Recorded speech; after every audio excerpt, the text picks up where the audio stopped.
Hello students, hope you are doing good at home. We have started with the topic of disease and we are going to start with the next disease, and the name of disease is typhoid. Now we all are acquainted with the name disease typhoid. Yes, as we all know that the typhoid is an waterborne, or you can call it as the foodborne disease. The very much important thing which we should know about the bacteria which has been caused, or the disease which has been caused by the bacteria we call as the Salmonella typhi. Now these Salmonella typhi, how does it look? The first thing which comes in our mind, that how does it look? The shape of these typhi is in this manner, which contains what? Which contains the three type of antigen. Basically we should know only two type of antigen. Yes. This one is been the first important one, which we called as the O antigen. Now these O antigen which contains the flagella. Now these flagella have been what? They are the type of H antigen. The flagella contain an H antigen. Yes, and these what? O antigen is been covered with a capsule. We called as what? We called as the K antigen. But the thing which we have to keep in mind what? That the Salmonella typhi, it has been covered with the bacteria. Yes, the bacteria we can call as it is having the two antigen. One we called as the O antigen, where you can see that the inner one capsule. Yes, the another thing which we call as the H antigen, which has been the flagella which has been having this, it has been called as an H antigen. Now, the very important thing about this Salmonella typhi is what? It is a type of gram-negative bacteria. Now, what does it mean? The gram-negative bacteria means it is not being seen under the skin. Also, they comes in what? In a very dangerous type of bacteria, right? Yes. Also, the next thing which we have to see about that, the O antigen. Yes, the O antigen is what? It has been made up of lipopolysaccharide. Now, we have studied in detail about the Salmonella typhi. Much in detail about the Salmonella typhi. Now we should move toward the next point, toward this disease. Yes, the signs and symptoms about this typhoid. The signs and symptoms are what? That the person is going to suffer, the human body or the person is going to suffer the fever. Yes, fever as high as 104 degree Fahrenheit. Student, it is about Fahrenheit, not degree Celsius. Fahrenheit. Next thing you can see that the person is going to suffer from vomiting, or you can call it as nausea. It is an extreme case. Either they are going to feel like vomit. We call it as nausea. Yes, or either they are going to show the vomiting. You can see that they are going to show an extreme cases. Either they are going to have the constipation. Yes, or the bowel movement are not going to be clear. Whereas you can see they are going to suffer from diarrhea. Extreme cases have been seen during the symptoms. Also, you can see red color rashes on the skin, white color coat on the tongue. You can also observe that the person is going to suffer from what? From the loss of appetite, which also called as anorexia. Yes. So these are the signs and symptoms. Yes, signs and symptoms of the typhoid. Basically, when it comes to the typhoid, yes, we all know that this is a type of what? This is a type of foodborne disease or waterborne disease. Yes, and definitely when it comes to a mode of transmission, yes, the very first point which comes in our mind is what? This disease or this bacteria is going to be a foodborne or a waterborne disease. Second thing is what? The second most important thing is what? That the fecal matter, when they are exposed or when they have been transferred. Basically when the housefly or the mosquito, yes, they may help to transfer these type of bacteria. When these mosquito or housefly, they may transfer these bacteria from fecal matter to some other areas of the house. So in this manner, you can see that this type of disease can be easily spread. Also, you can see that when it comes to the mode of transmission, the next point which comes in our mind is diagnosis and treatment. How does it is been diagnosed? As you can see, the diagnosis or the pathogenicity of this type of bacteria is been done by the Vidal test. Yes, as this is a bacteria also, and also it comes into the gram-negative type of bacteria. So you can observe that these bacteria or to observe such kind of typhoid disease, we can see that that disease is been diagnosed by the Vidal test. Whenever you are going to see the reports of the the person who is suffering from the disease typhoid, you can see they are going to mention that which type of antigen is which is being mentioned, H antigen or O antigen. When you have discussed and you have seen this type, definitely you are going to see. So when diagnosis has been done, Vidal test has been done, you can see that from the reports you will come to know the O antigen and H antigen. Also, the next thing which you can see that the typhoid may cause even severe cases.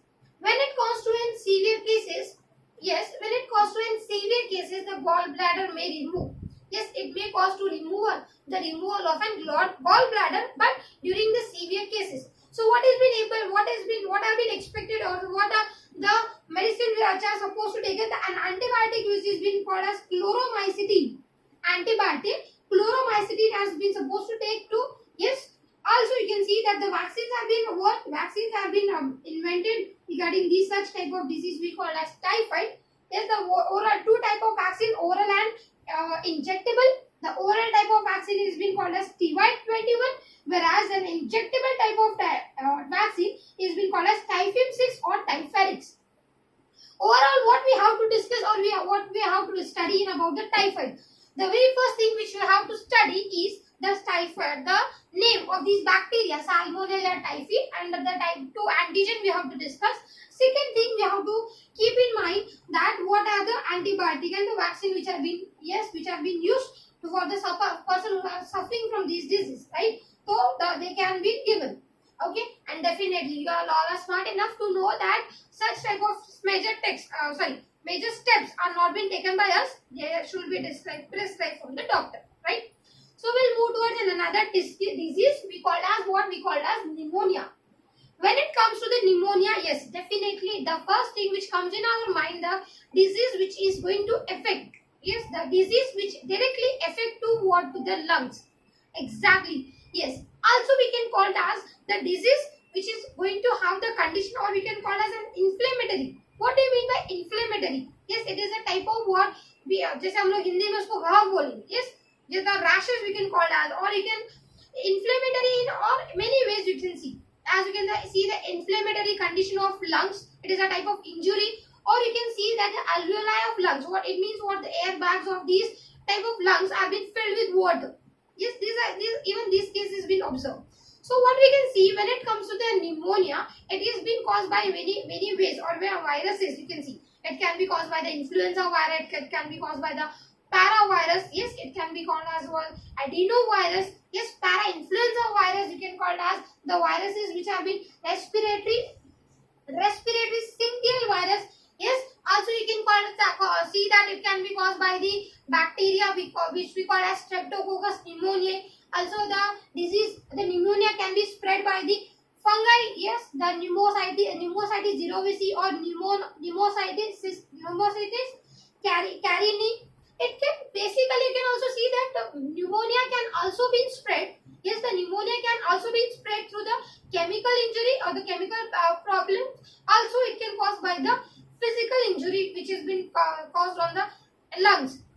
Overall, you can see that very much it is going to affect to the lungs, or it is mainly, yes, the mainly focus is what pneumonia is just to what it is the injury or the inflammation caused to the lungs. So basically you can see that anything which has been caused, but it is definitely our focus, it is going to be the lungs. Either it can be viruses, either it can be bacteria, either it can be fungi, or either it can be any cause of injury, but it is going to affect the lungs. Now, the next thing which we can see about the signs and symptoms regarding this type of disease. Very first point which has been observed is one cough. Yes, which has been observed during the person suffering from the pneumonia is the cough. The cough gum which is going to be which the color, it is going to be like yellow color, or it can be the green color. The person is going to suffer from the loss of appetite. Also, the person is going to suffer from the breathlessness. What do you mean by breathlessness? Definitely it is not going to have the it is going to have suffer from what the very less breathing. It is going to suffer from what difficulty during the breathing. We call it as a breathlessness. Also, loss of appetite, basic thing, chest pain, yes, muscle pain, joint pain. These are the various symptoms. Yes, basic symptoms we can see about the signs and symptoms regarding this type of disease. Next, we can see the mode of transmission. Now you can see that it can easily spread to the person to person. Yes, this type of disease is being easily spread by what? Because the bacteria, sorry, the droplets do contain what? It contains the bacteria, viruses, fungi, whatsoever. So as it is being spread through droplets, you can see, as it is being spread through droplets, you can see that the person, yes, it can easily spread. Yes, either it can be what it is, it can be contact with another person, either the person has shared, or either both infected person is going to share the clothes, either it can share the food utensils through food, anyway. So you can see it is one disease which can be spread easily. Also, you can see the next point which is regarding about this is pneumonia is diagnosis and treatment. The antibiotic which is being used for these type of diseases, benzyl penicillin. Next you can see ampicillin, and the third one is chloramphenicol, which are very effective type of antibiotic which are being used during the antibiotics which have been used during such type of disease. The next thing which you have to study is about the vaccines. Why about these type of vaccines have been used? Yes, why the pneumonia I am mentioning, because we can, when it comes to the pneumonia, yes, you can see about lakhs of children. Yes, now it has been observed mostly in children, and about you can see that the lakhs of children are suffering from these diseases, and also they are causing death. Yes, many deaths are being observed from such kind of disease. So it is very much necessary to see the vaccine about this disease, and as it has been seen under the adults and children, yes, you can see that the vaccines are being given right from birth to the children. So you can see that the name of the vaccines we have to discuss: Streptococcus pneumoniae. Also you can see the Haemophilus influenzae. So these are the vaccines regarding these type of disease. And when it comes to the two diseases which we have discussed in this video is typhoid and pneumonia, you can see that these are the common diseases. Pneumonia is not so much common, but the typhoid is the most common disease because it is being spread to the any season. It does not need any kind of season, and we people are well acquainted with this disease because it do occur in the tropical areas, right? Students, I believe you must have understood about this disease. The most important thing, you can see that why we have not studied about the mode of transmission, because the mode of transmission, or it does not consist any kind of life cycle, because it has been easily spread through viruses, right students? Yes, from the next in the next video we are going to study about the next diseases. Till then, study well at home. Thank you.